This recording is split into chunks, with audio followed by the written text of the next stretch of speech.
अस्सलामुअलैकुम student, practical coaching से मैं आप लोगों की खिदमत में हाजिर हूँ।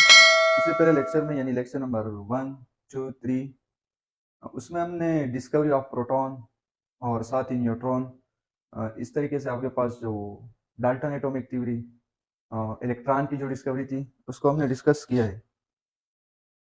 आज का जो आपका लेक्चर है लेक्चर नंबर 5 है, ठीक है।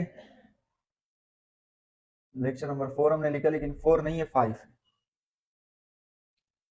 इस लेक्चर में हमने डिस्कवरी ऑफ न्यूक्लियस और साथ ही रदरफोर्ड एटॉमिक मॉडल, कौन सा? रदरफोर्ड एटॉमिक मॉडल, ठीक है, क्योंकि उसने न्यूक्लियस को डिस्कवर किया था अपनी एटॉमिक मॉडल में।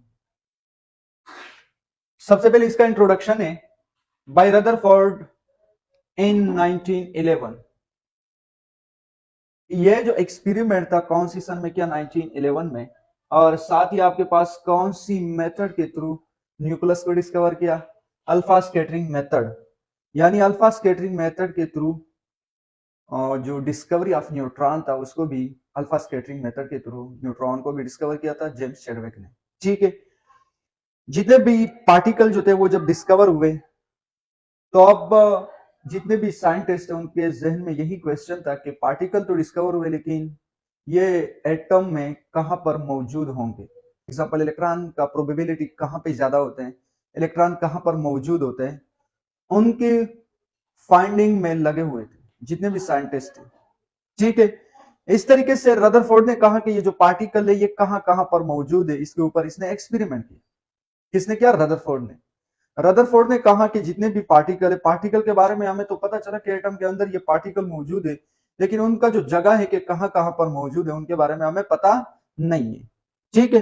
तो उसके बारे में रदरफोर्ड ने ये एक्सपेरिमेंट किया। अच्छा, अगर आप कहे कि सर इससे पहले भी कोई एक्सपेरिमेंट था, किसी ने किया था या कोई थ्योरी था, तो प्लम पडिंग थ्योरी ये जे थॉमसन ने पेश किया था। आपकी बुक में है नहीं, ठीक है, ये आपकी सिलेबस में नहीं है, आपका टॉपिक भी नहीं, लेकिन मैं जरा सा आपको हिस्ट्री के बारे में बता देता हूं कि plum pudding theory J Thomson ने पेश किया था कि एटम में जो पार्टिकल है वो कहां कहां पर मौजूद होते हैं। उसने कहा कि यह आपके पास एटम है, ये पॉजिटिव चार्ज इस तरीके से डिस्पर्स है, यानी पहले हुए डिस्पर्स की फॉर्म है, पहले हुए है। और साथ ही इसके साथ कौन सा चार्ज है? नेगेटिव चार्ज भी मौजूद है। ये पॉजिटिव है और साथ ही नेगेटिव भी है, यानी पॉजिटिव नेगेटिव एक दूसरे के साथ अटैच। ये किसने कहा था? Plum pudding theory J Thomson ने पेश किया था, जो कि बाद में रदरफोर्ड ने इसको रिजेक्ट किया इस एक्सपेरिमेंट के थ्रू, क्योंकि एटम में जो इलेक्ट्रॉन और साथ ही जो प्रोटॉन है वो इस फॉर्म में मौजूद नहीं होते। रदरफोर्ड ने बाद में बताया कि इलेक्ट्रॉन शेलों के अंदर रिवॉल्व होता है और साथ ही प्रोटॉन जो आपके पास है वो कहां पर मौजूद होते हैं? न्यूक्लियस में, ठीक है। इस एक्सपेरिमेंट के थ्रू उसने साबित कर दिया, प्रूव कर दिया। प्लम पडिंग थ्योरी जो कि जे थॉमसन ने पेश किया था उसको उसने गलत साबित कर दिया, क्योंकि उसने कहा था plum pudding theory J Thomson ने कि इसका जो मास है वो भी किसमें डिस्पर्स की फॉर्म में मौजूद है? एटम में, ठीक है। लेकिन रदरफोर्ड ने कहा कि नहीं, एटम का ज्यादातर मास कहां पर पाया जाता है? न्यूक्लियस में, ठीक है। अब हम मूव कर दे, हमारा जो मेन टारगेट है, मेन टॉपिक है रदरफोर्ड एटॉमिक थ्योरी, ठीक है। इंट्रोडक्शन के बारे में मैंने बता दिया। एमसीक्यूज में भी आ सकता है कि रदरफोर्ड ने कौन से मेथड के थ्रू न्यूक्लियस को डिस्कवर किया, तो अल्फा स्कैटरिंग मेथड, ठीक है। अब इसका जो सेटअप था, एक्सपेरिमेंटल सेटअप क्या था, ठीक है, उनके बारे में मैं जरा सा बता देता हूं। सबसे पहले यहां पे प्लम बम का ब्लॉक लिया है, ठीक है। इसके अंदर कौन से एलिमेंट ऐड कर दिए? रेडियो एक्टिव एलिमेंट पोलोनियम और साथ ही रेडियम। रेडियम और आप जो भी एलिमेंट हो, लेकिन इसने इस दो एलिमेंट को यूज किया, रेडियम और पोलोनियम। आप यूरेनियम भी यूज कर सकते हैं, ठीक है। अच्छा, अगर आप कहें कि सर यहां पे पीबी यानी प्लम बम लेड का जो ब्लॉक है ये क्यों यूज किया था? किस चीज का ब्लॉक है? लेड। लेड ब्लॉक क्यों यूज किया था? इसका मतलब यह है कि इसने इस ब्लॉक को लेड का इसलिए यूज किया क्योंकि लेड जो एलिमेंट है यानी प्लम बम जो एलिमेंट है ये रेडिएशन को इमिट्स करता है, ठीक है। बाकी यानी एग्जांपल यहां पे उसने इसको इसलिए यूज किया ताकि रेडिएशन ये एब्जॉर्ब करे और यहां से रिलीज ना हो, यहां से यहां से यहां से, ठीक है, यहां से सिर्फ रिलीज होगा, इसलिए प्लम बम का एलिमेंट यूज किया था, क्योंकि प्लम बम के अंदर ये प्रॉपर्टीज पाया जाता है कि वो रेडिएशन को इमिट्स कर सकते हैं, एब्जॉर्ब कर सकते हैं, इमिट्स नहीं सॉरी एब्जॉर्ब कर सकते हैं। तो ये प्लोनियम और रेडियम एलिमेंट के जो रेडिएशन है वो तो हार्मफुल है, तो इसलिए इसने इस ब्लॉक को यूज किया, प्लम बम का जो ब्लॉक है यानी लेड ब्लॉक, ठीक है। अब ये जो प्लेट है ये गोल्ड का प्लेट यूज किया, कौन सा प्लेट यूज किया, गोल्ड। ये जो आपके पास ये जो शीट लगा हुआ है ये किस चीज का यूज किया, गोल्ड फॉइल, सोने का शीट था। अब आपका क्वेश्चन बनता है कि सर गोल्ड फॉइल क्यों यूज किया। रदरफोर्ड ने बाकी जो मेटल है, निकल है आपके पास, इस तरीके से सिल्वर है, इसके ऊपर भी एक्सपेरिमेंट किए थे, लेकिन उसको रिजल्ट वहां से नहीं मिला। आखिरकार इसने गोल्ड फॉइल, गोल्ड का शीट यहां पे लगाया, लगाने के बाद गोल्ड फॉइल से इसको रिजल्ट मिला। अब आपका क्वेश्चन बनता है कि सर ठीक है बाकी जो मेटल है उनसे उनको रिजल्ट नहीं मिला, क्यों नहीं मिला, इसका क्या रीजन है, और गोल्ड से क्यों मिला, यहां पे जब गोल्ड का शीट लगाया इससे क्यों रिजल्ट मिला। इसका रीजन यह है कि नंबर 1 पे जो एटम, गोल्ड के जो एटम है उसका जो साइज है वो लार्ज होता है, large in size, large in size. Gold के जो एटम होते हैं वो साइज में बड़े होते हैं, बाकी जितने भी एलिमेंट है, ठीक है, बाकी जितने भी यानी एटम है उनके साइज छोटे होते हैं, लेकिन गोल्ड फॉइल का जो एटम है उनका साइज बड़ा होता है। नंबर 2, यह इनर्ट मेटल है, इनर्ट।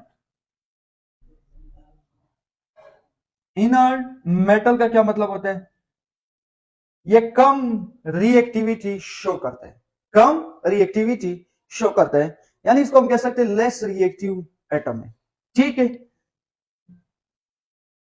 दूसरे नंबर पे मिलिएबल है। अब मिलिएबल का क्या मतलब होता है, इसका मतलब यह है कि मिलिएबल का मतलब यह होता है कि यह आप नरम शीट में चेंज कर सकते हो, बाकी जो मेटल है आप उसको नरम शीट में चेंज नहीं कर सकते हो, लेकिन इसको आप नरम शीट में चेंज कर सकते हो। यानी इसका जो थिकनेस था इस शीट का वो कितना था, 0.0004 सेंटीमीटर, और आप इसको ऐसे भी लिख सकते हो, ठीक है।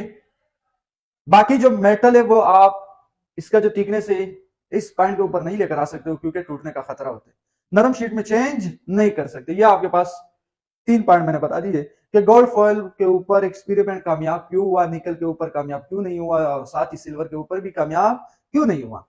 हमें ये गोल्ड फॉइल का शीट क्यों हमें मिला, और बुक में ये सक्सेसफुल इसके ऊपर एक्सपेरिमेंट क्यों हुआ, इसका मैंने आपको रीजन बता दिया, ठीक है। अब ये जो आपके पास वाल है, यानी ये जो दीवार बना हुआ है ये ग्लास का है, किस चीज का है, ग्लास।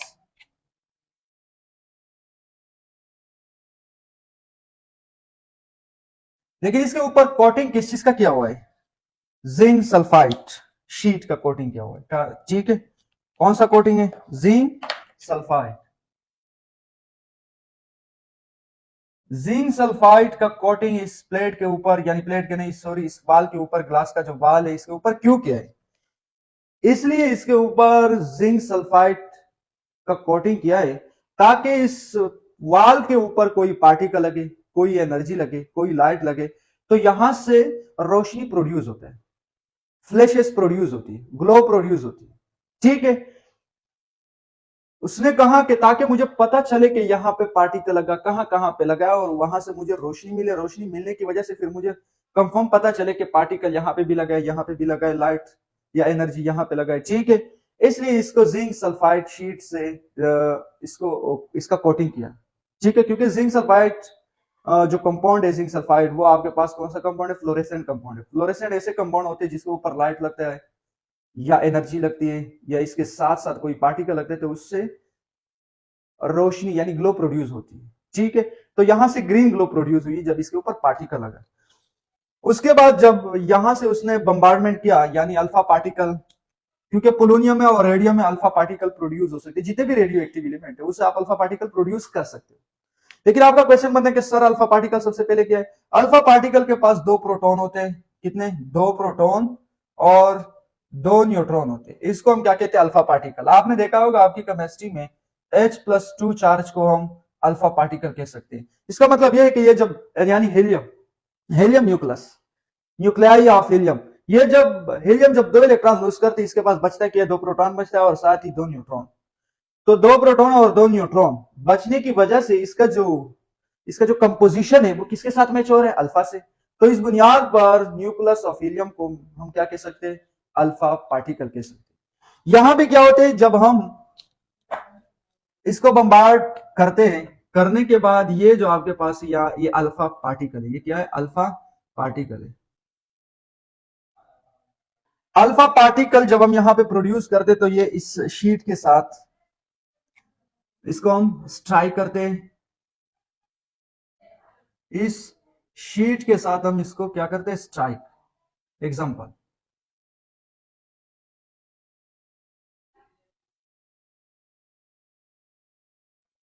ठीक है। अब यहां पे कुछ जो रेज है वो यहां पे वो डिफ्लेक्शन शो करती है। एग्जांपल, इसने डिफ्लेक्शन शो की, इस तरीके से यहां पे दूसरा रेज है, इसने भी डिफ्लेक्शन शो की, इस तरीके से यहां पे दूसरा रेज है, उसने भी डिफ्लेक्शन शो की, यानी यहां पे चमक प्रोड्यूस हुई, ग्लो प्रोड्यूस हुआ, और यहां पे भी ग्लो प्रोड्यूस हुआ। ठीक है, यहां पे दूसरा रेज आ गया, आने की वजह से इसने भी डिफ्लेक्शन शो की। ठीक है, सम एंगल के ऊपर। लेकिन आखिरकार रदरफोर्ड को यहां से एक रेज ने डिफ्लेक्शन शो की, बाउंस बैक हुआ, बिल्कुल यहां से वो बाउंस बैक हो गया, यानी रिटर्न हुआ। जिस डायरेक्शन में गया था ये रेज, उसी डायरेक्शन में रिटर्न हुआ, बाउंस बैक हुआ। तो यहां पे उसने कहा कि एक्सपेरिमेंट को ऑफ किया, और यहां पे उसने सोचा, ऑब्जर्वेशन की, कुछ कंक्लूजन लिखा कि ये एक रेज ने डिफ्लेक्शन यानी बाउंस बैक क्यों हुआ, इसका क्या वजह है? ये जो एक रेज है ये बाउंस बैक क्यों हुआ 180 डिग्री के ऊपर? कौन सी 180 डिग्री के ऊपर इसने बाउंस बैक की? ये 20,000 रेज में से, यानी 1 रेज ने डिफ्लेक्शन शो की। कितने? 20,000 रेज में से। इस तरीके से उसने कहा, दोबारा एक्सपेरिमेंट को स्टार्ट किया। स्टार्ट करने के बाद उसने कहा कि 40,000 रेज में से 2 ने क्या किया? 2 ने बाउंस बैक हुए 180 डिग्री के ऊपर। इस तरीके से जब 60,000 रेज हमने इससे पास किए, पास करने के बाद उसमें से क्या हुआ कि 3 जो पार्टिकल थे वो बाउंस बैक हुए, और 80,000 में से 4 पार्टिकल बाउंस बैक हुए। इस तरीके से 1 लाख में से 5 पार्टिकल बाउंस बैक हुए। तो उसने यहां पे क्या कहा कि एग्जाम्पल, यहां पे कंक्लूजन में उसने कहा कि ये जो न्यूक्लियस है, यानी यहां पे इस न्यूक्लियस को उसने कहा कि एग्जाम्पल, ये आपके पास न्यूक्लियस है और ये आपके पास एटम है। ठीक है, ये न्यूक्लियस है। उसने कहा कि जब जिस पार्टिकल ने डिफ्लेक्शन शो किया, यानी सम पार्टिकल जो थे उसने डिफ्लेक्शन शो किया, उसका रीजन यह है कि यह पार्टिकल ऐसे आया और ये इस न्यूक्लियस के साइड से स्ट्राइक हुआ, स्ट्राइक होने के बाद इसने डिफ्लेक्शन शो की। इस तरीके से यहां पे दूसरा पार्टिकल आया, उसने भी डिफ्लेक्शन शो की, और यहां पे पार्टिकल आया, उसने भी डिफ्लेक्शन शो की। इस तरीके से यहां पे पार्टिकल आया, उसने भी डिफ्लेक्शन शो की। लेकिन ये जो एक पार्टिकल आया और न्यूक्लियस के साथ टकराने के बाद, स्ट्राइक करने के बाद, वो बाउंस बैक हुआ उसी एंगल में, यानी 180 डिग्री के ऊपर वो बाउंस बैक हुआ। तो उसने यहां पे कहा कि ये जो सेंटर है, यहां पे एक तो न्यूक्लियस के ऊपर पॉजिटिव चार्ज भी मौजूद है। क्यों? उसने यहां से साबित किया कि न्यूक्लियस के ऊपर कौन सा चार्ज मौजूद है? पॉजिटिव। और उसने कहा कि पॉजिटिव चार्ज इसलिए मौजूद है क्योंकि अल्फा पार्टिकल के ऊपर भी पॉजिटिव चार्ज होता है। जब अल्फा पार्टिकल के ऊपर पॉजिटिव चार्ज है तो उसने डिफ्लेक्शन शो किया, और साथ ही न्यूक्लियस के सेंटर के साथ जब हमने इसको स्ट्राइक किया तो वो बाउंस बैक हुआ। बाउंस बैक होने की वजह से उसने ये भी कहा कि न्यूक्लियस के ऊपर, अच्छा, न्यूक्लियस में ज्यादातर मास पाया जाता है एटम की न्यूक्लियस में। वो क्यों कहा था? क्योंकि यहां पे जो पार्टिकल था न्यूक्लियस से स्ट्राइक करने के बाद बाउंस बैक हुआ, जिस वेलोसिटी से वो स्ट्राइक हुआ उस वेलोसिटी से वो बाउंस बैक हुआ। उसने कहा कि आपके पास जो न्यूक्लियस है, न्यूक्लियस हैवी पार्टिकल से मिलकर बना है और ज्यादातर मास भी न्यूक्लियस में मौजूद है, और न्यूक्लियस हार्ड भी है। क्यों कहा था? इसलिए क्योंकि वो जो पार्टिकल बाउंस बैक हुआ वो वहां पे नहीं गिरा, बल्कि उसी वेलोसिटी से बाउंस बैक हुआ। अगर आप कहें कि सर हमें समझ में नहीं आया, कोई दूसरा एग्जांपल। फॉर एग्जांपल, आपने बॉल या उसको दीवार के ऊपर मारा, मारने के बाद वो उसी वेलोसिटी के साथ बाउंस बैक होते हैं। लेकिन अगर आप इस बॉल को किसी भी फॉर्म के ऊपर मार दें, मारने के बाद वो वापस रिटर्न होगा या नहीं? नहीं होगा। क्यों? क्योंकि वो जो फॉर्म है उसका एक तो वजन भी नहीं होता और साथ ही वो नरम भी है। नरम क्यों? क्योंकि वजन कम है। ठीक है, वो जो पार्टिकल यानी वो जो बॉल आपने जिस वेलोसिटी के थ्रू मारा था, मारने के बाद वो बाउंस बैक नहीं होता है, बल्कि वहां पे गिरता है। तो रदरफोर्ड ने यह कहा कि न्यूक्लियस से ये पार्टिकल जब टकराया, स्ट्राइक हुआ, स्ट्राइक होने के बाद ये बाउंस बैक हुआ। बाउंस बैक इसलिए हुआ क्योंकि वहां पे अगर खुदा ना खास वहां पे ज्यादातर मास नहीं होता तो ये पार्टिकल वहां पे गिर जाता। बाउंस बैक इसलिए हुआ क्योंकि एटम का ज्यादातर मास कहां पर मौजूद है? न्यूक्लियस में। और उसने कहा कि ज्यादातर रेज यानी 20,000 रेज पास हुए, उसमें से चंद ने, एक ने यहां पे 20,000 रेज में से एक बाउंस बैक हुआ और ज्यादातर रेज इस शीट से पास हुए। जब पास हुए उसने कहा कि ज्यादातर रेज जब स्ट्रेट लाइन में पास हुए इस प्लेट के थ्रू, इस शीट के थ्रू, इसका मतलब यह है कि एटम का ज्यादातर हिस्सा खाली है और एटम का जो ज्यादातर मास है वो कहां पर मौजूद है? न्यूक्लियस में। तो रदरफोर्ड ने न्यूक्लियस को यहां से डिस्कवर किया। रदरफोर्ड ने न्यूक्लियस को इस एक्सपेरिमेंट के थ्रू डिस्कवर किया। ठीक है, यह था आपके पास रदरफोर्ड एटॉमिक मॉडल। और साथ ही ज्यादातर स्टूडेंट को मसला होता है कि सर हमारे पास पेपर के लिए नोट्स भी नहीं होते हैं, वो हम कहां से लिखें? ये तो आपके पास एक्सपेरिमेंट, इसके बाद जो नोट्स है वो भी डायरेक्ट आप इसे स्क्रीनशॉट ले सकते हो। इसके फौरन बाद आपका जो नोट्स है वो भी बोर्ड के ऊपर मैं नोट डाउन करूंगा। आप वहां से नोट्स को भी लिख सकते हो, आपको रिटर्न फॉर्म ही मिलेगा और साथ ही मैं आपको समझाऊंगा भी जितने भी पॉइंट्स है। लेकिन खुदा ना खास अगर वहां पे आपसे रदरफोर्ड के पोस्टुलेट पूछे गए तो वो जो एक्सपेरिमेंट है, सबसे पहले मैंने करना क्या है कि रदरफोर्ड का जो एटॉमिक मॉडल है उसको लिखना है और साथ ही उसके बाद ऑब्जर्वेशन में उसने किस चीज को ऑब्जर्व किया, उसके बाद हम उसकी रिजल्ट के ऊपर आते हैं। रिजल्ट के ऊपर आने के बाद उसको यानी रिजल्ट में हमने उस चीज को प्रूव करना है। ठीक है, तो वो भी साथ ही साथ मैं आपको समझाऊंगा भी। यहां से आप स्क्रीनशॉट ले सकते हो। उस पर जाने के बाद आपने करना क्या है कि वहां से आपको नोट्स भी मिलेगा रिटर्न फॉर्म में। अच्छा स्टूडेंट, हमने एक्सपेरिमेंट के बारे में तो हमने डिस्कस किया, यानी डिस्कवरी ऑफ न्यूक्लियस का जो एक्सपेरिमेंट था कि न्यूक्लियस को कैसे डिस्कवर किया। लेकिन अब ज्यादातर स्टूडेंट को मसला होता है कि सर हम नोट्स कहाँ से बनाएं, नोट्स को कैसे प्रिपेयर करें पेपर के लिए। उनको मसला होता है नोट्स बनाने में।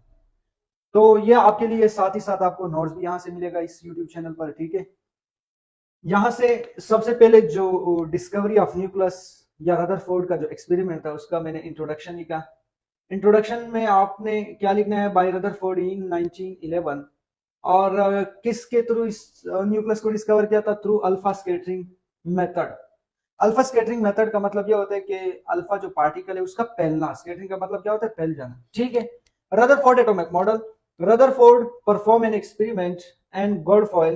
He produced alpha particle from radioactive element radium and polonium.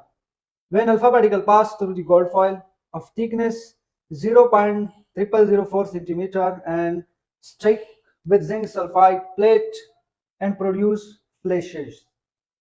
ठीक है, यानी वो जो एक्सपेरिमेंट मैंने आपको समझाया डायग्राम के थ्रू, वहां पे भी जो भी हमने कहा वो यहाँ पे हमने रिटर्न फॉर्म में लिखा है सिर्फ। ठीक है, इसका मतलब ये कि सबसे पहले उसने एक्सपेरिमेंट किया कि इसके ऊपर गोल्ड फॉइल के ऊपर यानी सोने का शीट था। उस सोने का जो शीट था उसका जो थिकनेस था वो कितना था?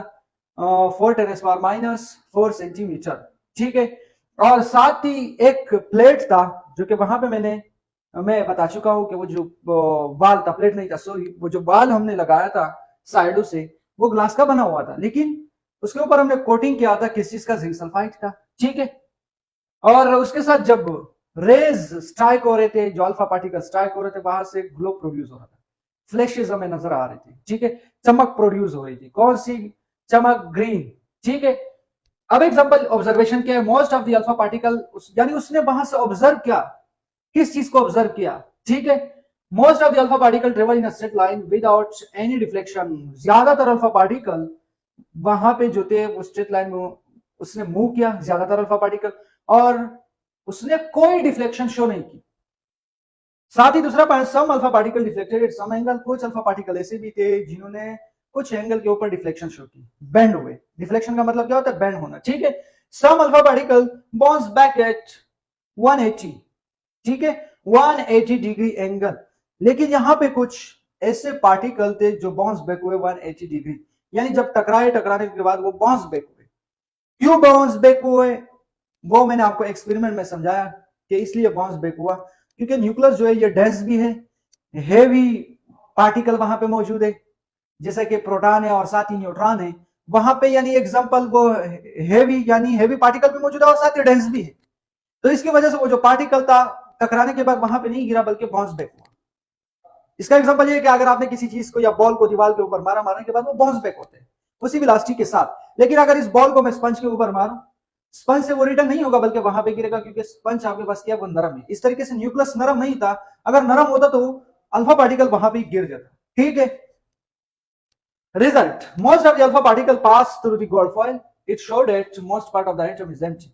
ज्यादातर अल्फा पार्टिकल पास हुए एटम से, गोल्ड फॉइल का जो एटम था, गोल्ड फॉइल का जो शीट था, जब पास हुए तो इसका मतलब ये है कि एटम का ज्यादातर हिस्सा एम्प्टी है, खाली है। ठीक है, वहां से हमने साबित किया मोस्ट ऑफ, अच्छा point number 2, deflection of some alpha particle show that the centre part of an atom is positive charge. कुछ अल्फा पार्टिकल ने डिफ्लेक्शन शो किया, उसका वजह क्या था, उसका रीजन क्या था? उसका रीजन ये था कि अल्फा पार्टिकल के ऊपर भी पॉजिटिव चार्ज होता है और साथ ही न्यूक्लियस के ऊपर भी पॉजिटिव चार्ज था। पॉजिटिव चार्ज होने की वजह से उसने डिफ्लेक्शन शो की और यहां से हमें पता भी चला कि न्यूक्लियस के ऊपर कौन सा चार्ज है, पॉजिटिव चार्ज। क्यों, कैसे हमें पता चला? इसका रीजन क्या? इसका रीजन ये है कि हमें पता इसलिए चला क्योंकि वहां पे बाउंस बैक हुआ और कुछ रेज ने डिफ्लेक्शन शो किया। ठीक है, तो इस बुनियाद पर हमने क्या कहा कि अल्फा के ऊपर भी पॉजिटिव चार्ज है और साथ ही सेंटर में जो भी पार्टिकल मौजूद है उनके ऊपर भी कौन सा चार्ज है, पॉजिटिव। ठीक है, तीसरा जो आपके पास है bounce back of some particle showed that nucleus of an atom is dense. यहां पे जो कुछ पार्टिकल थे जो बाउंस बैक हुए उससे हमें पता चला कि न्यूक्लियस जो है वो डेंस है, यानी एटम का जो ज्यादातर मास है वो कहां पर मौजूद है, न्यूक्लियस में। यहां से हमें पता चला क्योंकि वो जो पार्टिकल था वो बाउंस बैक हुआ, जिस वेलोसिटी के साथ वो टकराया था, स्ट्राइक हुआ, स्ट्राइक होने के बाद वो बाउंस बैक हुआ उस वेलोसिटी के साथ। तो हमें पता चला कि न्यूक्लियस डेंस है, हेवी पार्टिकल मौजूद है। ठीक है, न्यूक्लियस जो है वो नरम नहीं है बल्कि हेवी पार्टिकल मौजूद है और वो डेंस है, भारी है। और एटम का ज्यादातर मास भी कहां पर मौजूद है, न्यूक्लियस में। ये था आपके पास रदरफोर्ड एटॉमिक मॉडल का रिटन फॉर्म में। एग्जांपल अगर एग्जाम में आ भी गया तो आप इनको लिख सकते हो और साथ ही अगर पोस्टुलेट आ गए तो एग्जांपल 3 पॉइंट यहां पे मैंने लिखा और 3 यहां पे भी है। ठीक है, यहां से भी आप 2-3 पॉइंट अपनी तरफ से लिख सकते हो। ठीक है, यानी एग्जांपल टोटल यही जो 6 पॉइंट मैंने लिखे आप इनको पोस्टुलेट में लिख सकते हो। अगर खुदा ना खास क्वेश्चन आ गया कि write down any 4 postulate of Rutherford atomic model, तो आप क्या कर सकते हो कि यहां से 4-5 पॉइंट उठा सकते हो और उसको आपने पेपर में लिखना है। रदरफोर्ड एटॉमिक मॉडल का सिर्फ जो है वो ड्रॉबैक से या डिफेक्ट है वो बाकी है, वो भी अगला जो हमारा लेक्चर है यानी लेक्चर नंबर 5 उसमें हम डिस्कस करेंगे। उम्मीद है आज का लेक्चर समझ में आया होगा। लेक्चर समझ आने की सूरत में आपने हमारे यूट्यूब चैनल को सब्सक्राइब करना है और साथ ही बेल आइकन के ऊपर क्लिक करना है। Thank you so much.